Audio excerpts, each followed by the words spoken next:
Oi gente, eu sou o Neto, esse aqui é o canal 1000 Páginas, e fica o questionamento: num universo onde os super-heróis estão sempre combatendo grandes ameaças cósmicas, quem que vai cuidar do crime no dia a dia?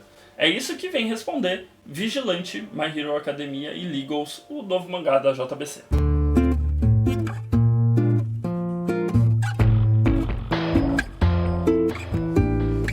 Bom, então antes de começar a falar desse mangá que eu gostei, já vou deixar um spoiler aqui, não se esquece de se inscrever no canal, deixar seu like, seu comentário, para a gente continuar tendo relevância dentro da plataforma, atraindo cada vez mais pessoas e crescendo esse cantinho que eu gosto tanto na internet. Bom, o que dizer de Vigilante, My Hero Academia e Legals? Além de ser um título horrível e gigantesco, ele é um spin-off da série principal, né, My Hero Academia ou Boku no Hero. Dentro de My Hero Academia, a gente meio que já tem estabelecido nesse universo que a maior parte da população mundial possui dons. Eles têm poderes dos mais variados que se possa imaginar, só que as únicas pessoas que podem exercer esse poder são as pessoas que estudam para ser heróis. Essa história desse mangá, que, bom, é bonitinho, o traço é legal e tudo mais, no início eu tava com um pouco de preguiça, porque a ideia seria contar a história de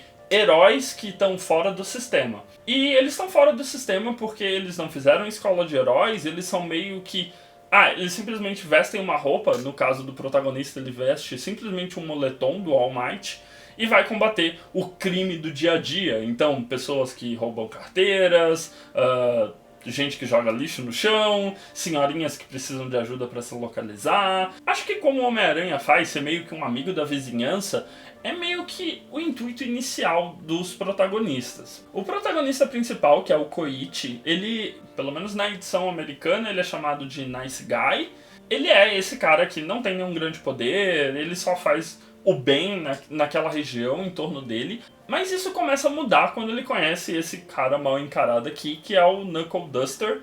Esse cara é o contrário de que um super-herói deveria ser, meio que ele é o cara que pula na frente das pessoas, senta a porrada nelas, e se elas estão cometendo um crime, ele simplesmente deixa ela largada por aí. E só esse plot inicial já me dava uma certa preguiça, mas o modo como é desenvolvido no mangá é um pouco mais interessante, porque existe todo um questionamento sobre como as pessoas normais nesse mundo do My Hero Academia, elas não têm treinamento para entender os seus poderes. O nosso próprio protagonista, que ele tem um poder de deslizar, ou seja, a partir do momento que ele tem 3 pontos de contato no chão, então 2 pés e mais um braço, ele consegue sair deslizando em uma velocidade até que tão alta quanto uma bicicleta.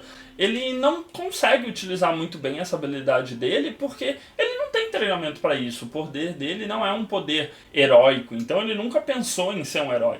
Ele tem 19 anos, ele faz faculdade, ele trabalha e nesse meio tempo ele ajuda as pessoas, mas ele não sabe até onde vai a extensão dos poderes dele. E é muito engraçado porque no My Hero Academia, meio que a gente não tem essa discussão. Dá a impressão que todas as pessoas, em algum momento, elas fazem algum tipo de treinamento para os poderes. E aqui a gente vê que não, é um mundo tão plural que as pessoas simplesmente param de achar importante ter um dom, porque todo mundo tem, e meio que, se você quer ser um herói e ter um poder maneiro, você vai trabalhar para isso. Se você não tem, você vai viver a sua vida normalmente. Só que na cidade, na região ali onde eles moram, tá começando a aparecer vilões espontâneos, que eles chamam. Basicamente é uma pessoa normal que do nada ingere uma droga chamada Trigger, e essa droga ela vai desenvolver amplamente a capacidade dessa pessoa e ela vai meio que perder o controle. Então ela vai quebrar coisas, ela vai mexer não apenas com os poderes, mas também com o psicológico dele. E isso está se tornando um problema muito corriqueiro, e é isso que o Knuckle está pesquisando, à base de muita porrada. E aí o Nice Guy, ele meio que vai entrar para essa equipe junto com a Popstep, que é tipo uma idol ilegal que tem naquele bairro, em que ela simplesmente aparece nos lugares, faz seu showzinho, tem alguns fãs, faz sucesso na internet, mas é isso. E essas 3 pessoas completamente incomuns e com nada que ligue elas vão fazer amizade e meio que vão se tornar vigilantes. Algumas coisas interessantes de por que ler é, além dessa trama, ela se passa, pelo menos é o que dizem os fãs, entre 5 a 6 anos antes do início de Boku no Hero. Então a gente vai ver o All Might ainda em atuação, a gente vai ver, na verdade, diversos heróis que a gente vê hoje como professores do Deku, a gente vai ver esses heróis ainda em atuação na rua, combatendo vilões. Isso é bem interessante de se acompanhar, porque no Boku no Hero, mesmo aqueles que têm um pouco de destaque em algum arco específico, a gente nunca vê eles em ação porque eles não são os protagonistas. Aqui a gente vai ver meio que a diferença de poderes entre um herói que estudou e tem treinamento para isso e esses vigilantes que basicamente mal sabem como fazer uma investigação e na maior parte das vezes resolvem tudo enchendo os vilões espontâneos de porrada e é isso. E aí a gente tem uma outra questão interessante, é que esse aqui não é escrito pelo Horikoshi. O Horikoshi ele só supervisiona. Na verdade, o roteiro é feito pelo Hideyuki Furuhashi e o desenho é feito pelo Betancourt. E é muito engraçado porque nas páginas finais eles comentam que eles leem muito quadrinhos americanos. E dá pra sentir muito isso no roteiro ou mesmo na arte, porque se assemelha bastante a esses heróis mais do nosso lado, né? Mais do lado ocidental, tipo o Homem-Aranha mesmo, ou mesmo o Batman. Tem algumas correlações bastante óbvias sobre o que eles estão se inspirando para fazer essa história, e dá um ar diferente para Boku no Hero que é bastante valioso. E eu gosto muito da temática de que por que não treinar as pessoas? Por que as pessoas não podem pelo menos saber controlar os seus dons melhor antes de voltarem para a sociedade? Que é muito uma temática que X-Men aborda, né? Então, por exemplo, na Escola Xavier, não todos os alunos que estão lá vão se tornar X-Men. Eles estão lá só para aprender a controlar os seus dons e muitos deles voltam para a vida normal. Então, por que não ser aplicado isso para um universo onde 97% da população já tem um dom? Então, é uma temática interessante e traz bastante cor e riqueza para o universo de My Hero Academia, que é um pouco... Ele fica muito tempo focado no drama do Deku e dos seus amigos, e você acaba perdendo um pouco da dimensão de quão vasto é aquele mundo, quantos heróis existem, quantos vilões existem, como é que eles chegaram naquele status quo. Então, isso aqui pode responder um pouco das dúvidas com relação a isso, pode dar algumas camadas a mais de interpretação que torna essa obra bem interessante. No Japão já foram publicados 9 volumes, mas ele sai por capítulo,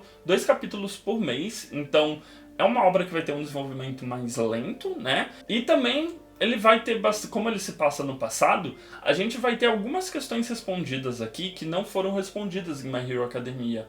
Então a gente vai ter o surgimento do vilão Stem, a gente vai ter bastante participação do irmão do Ida, a gente vai ter essas pequenas pinceladas de coisas que em My Hero Academia o Horikoshi não tem tempo para desenvolver, mas aqui dá para desenvolver com calma, dá mais personalidade pros personagens, então é bem interessante. Aqui no Brasil, Vigilante, My Hero Academia e Legals, ele vai ser publicado pela JBC, já vai lançar aí o primeiro volume em julho.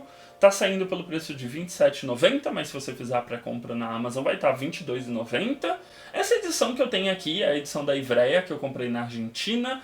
Eu acho que se eu converter dá mais ou menos o mesmo preço, mas é aquele tamanhinho que eu já comentei em vídeos anteriores, que eu gosto desse tamanho, tem luva. Basicamente é quase todos os pontos que eu já falei naquele vídeo de tudo que eu trouxe da Argentina. Então vale a pena dar uma olhada se você ainda não viu, para entender as diferenças dos mangás que a gente tem no Brasil. O último ponto de atenção que precisa ter é que, nem eu falei, ele tem só 9 edições no Japão, ele ainda está em publicação, ele começou a ser publicado em 2016, então é só fazer aquela conta, né, de 2016 até 2020, a gente teve só 9 volumes, então se você for pensar em fazer uma nova coleção, ainda não tem um fim, então é bom ficar atento. Mas caso você queira comprar a edição da JBC, eu vou deixar aqui na descrição o link para a Amazon para você comprar, que nem eu falei, já está com descontinho por causa da pré-venda. E você não vai pagar nada mais por isso e ainda vai ajudar o canal a continuar crescendo. Então eu acho que é isso, é um mangá interessante e bastante valioso para quem é fã de My Hero Academia. Se você não é, eu acho que é uma porta de entrada um pouco mais difícil, mas pode ser interessante, pode ser que isso te anime a saber o que vai acontecer no futuro dos heróis. E eu acho que é isso, não esquece de deixar nos comentários se vocês vão ler, se vocês gostam de My Hero Academia. Eu vou adorar falar sobre porque eu gosto bastante. Não se esquece de dar uma olhada nos vídeos recomendados que fica do meu lado direito, se inscrever na bolinha aqui do meu lado esquerdo para continuar acompanhando o que a gente posta aqui no canal. A gente se vê no próximo vídeo, um beijo grande, tchau!